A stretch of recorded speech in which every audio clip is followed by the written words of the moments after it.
হে everyone, কেমন আছো?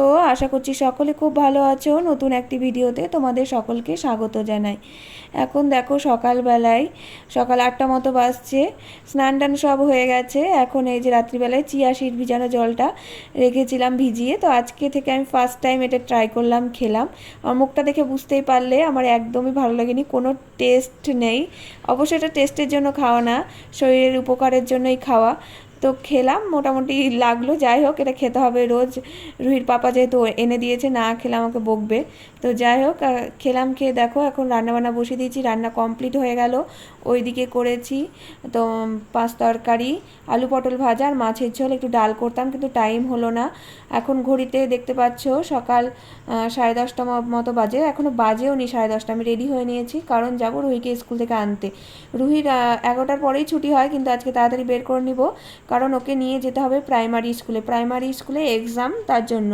ও দুটো স্কুলে পড়ে, প্রাইমারি স্কুলটা এক্সামের জন্য যায় মাঝে মাঝে।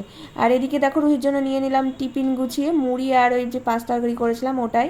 তো দেখো স্কুলের ড্রেস ফ্রেস সব বের করে গুছিয়ে নিয়ে এখন বেরিয়ে যাচ্ছি।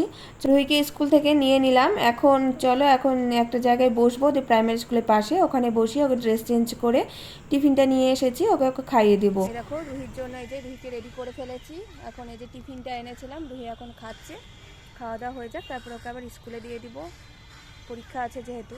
তারপর আমি একটু বসবো, পরীক্ষা দিয়ে একবারে নিয়ে যাব ওকে, কারণ আবার অত দূর যাওয়া আবার আসা, ওর জন্য এখানে একটু বসবো। ও খাওয়া দাওয়াটা করে ওকে ঢুকিয়ে দিয়ে আমি বাইরে বসে থাকবো। অনেক বাচ্চার মায়েরাই থাকে, একসাথে গল্প করতে করতে টাইম কেটে যাবে।